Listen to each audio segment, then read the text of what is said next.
China-Japan is different game. This is another game.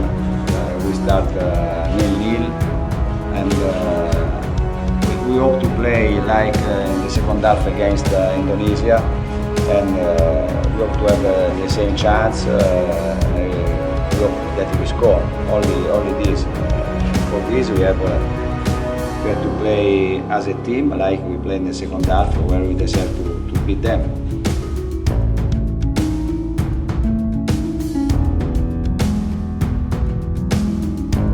Cina dan Bahrain geram, pelatih Arab Saudi sebut laga kontra timnas Indonesia jauh lebih penting.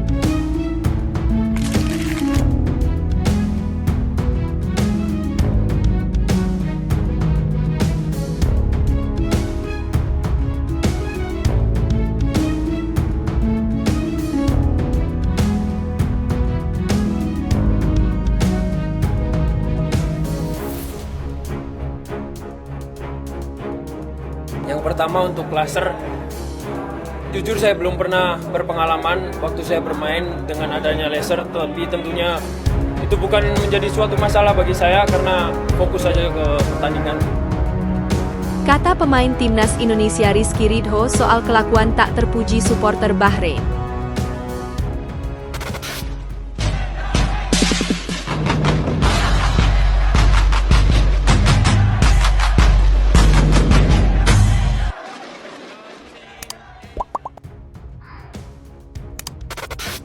Cina dan Bahrain geram, pelatih Arab Saudi sebut laga kontra timnas Indonesia jauh lebih penting.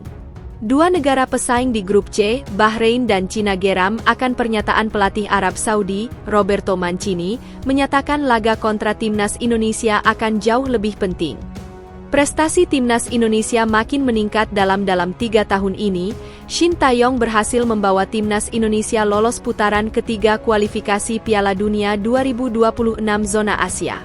Sebelum itu, pelatih asal Korea Selatan itu sukses membawa timnas Indonesia U24 menembus semifinal Piala Asia U23, meski gagal lolos ke Olimpiade 2024 Paris. Dia juga membawa timnas senior memberi kejutan di gelaran Piala Asia 2023 dan lolos ke babak 16 besar dengan mengalahkan tim-tim unggulan. Kualitas tim Garuda yang terus meningkat, tak ayal banyak yang pandit yang mengatakan bahwa timnas Indonesia saat ini memiliki level tinggi dan dapat bersaing dengan negara-negara kuat seperti Korea Selatan, Jepang, dan Australia. Bahkan, pandit senior coach Justin menyebut bahwa level skuad asuhan Shin Tae-yong saat ini bukan lagi Asia Tenggara, melainkan Asia. Seperti diketahui, timnas Indonesia saat ini sedang fokus melakoni 8 pertandingan tersisa di kualifikasi Piala Dunia 2026 zona Asia. Timnas Indonesia memberi kejutan dengan menahan imbang Australia dengan skor 0-0.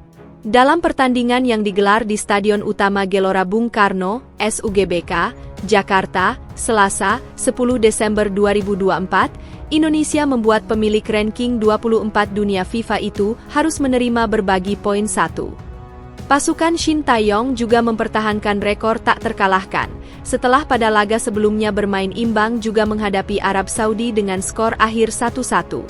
Dari 2 pertandingan melawan Arab Saudi dan Australia, skuad Garuda berhasil mengamankan poin 15,44 hingga membawanya naik peringkat pada ranking FFIA jadi ke-129, sebelumnya 132.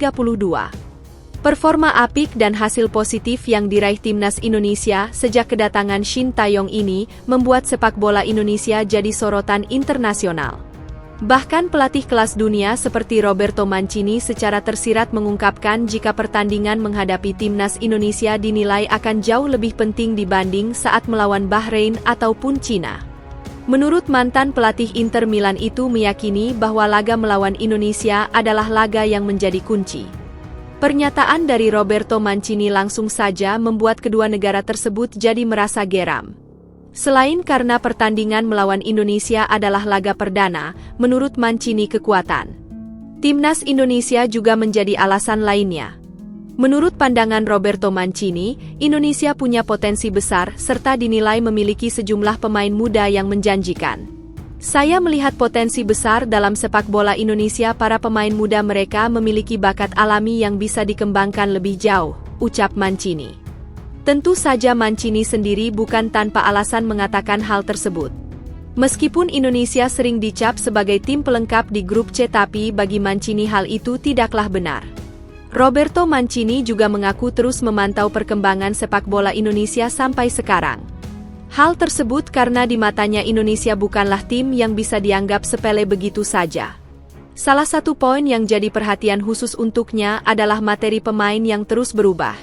Selain itu, Mancini juga melihat sosok di balik itu semua, yang tak lain adalah Erick Thohir. Selama di Inter Milan, Roberto Mancini tentu sangat mengenal Erick Thohir sebagai sosok yang berdedikasi tinggi dan memiliki ambisi besar setelah pernah menjabat presiden Inter Milan. Maka dari itu, ketika Erick Thohir menjadi ketua umum PSSI, Mancini percaya sepak bola Indonesia berada di tangan yang tepat. Di sisi lain, mendengar apa yang diutarakan Mancini tentu membuat Bahrain dan Cina seolah merasa disepelekan. Bahrain dan Cina dibuat heran mengapa tim yang tidak diunggulkan dan memiliki ranking FIFA terendah di grup C bisa dianggap sebagai ancaman. Namun, menurut mantan pelatih Bahrain U23, Samir Chamam, timnas Bahrain saat ini harus memasukkan Indonesia ke dalam list hitam sebagai tim yang berpotensi mengejutkan di putaran 3. Hal tersebut tentu berkaitan dengan materi pemain timnas Indonesia yang sekarang diperkuat oleh pemain naturalisasi seperti Jai Itzes, Ragnar Oratmangoen, Rafael Struijk. Terlebih lagi, gawang timnas Indonesia makin kokoh dengan adanya Martin Paes. Atas dasar itulah mengapa menurut Samir Chamam menegaskan Bahrain juga harus mempersiapkan tim sebaik mungkin di putaran ketiga kualifikasi Piala Dunia 2026 zona Asia. Di tahap ini semua pertandingan akan berlangsung pada level tertinggi, dan kita juga harus mendapatkan performa terbaik.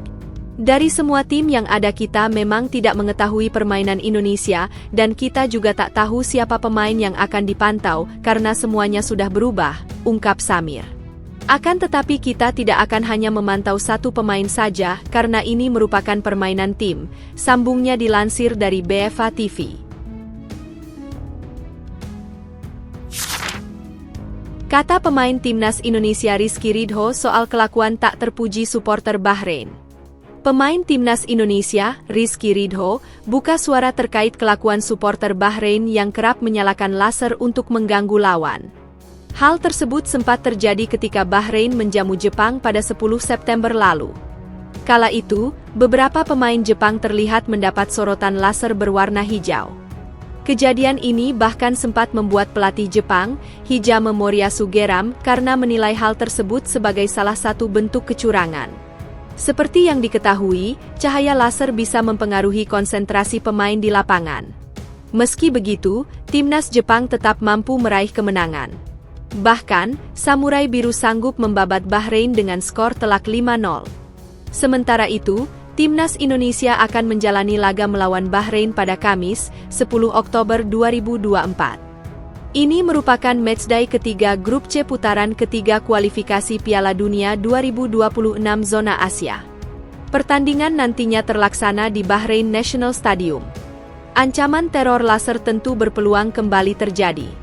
Menanggapi hal ini, Rizky Ridho ternyata tak terlalu memusingkan ancaman tersebut.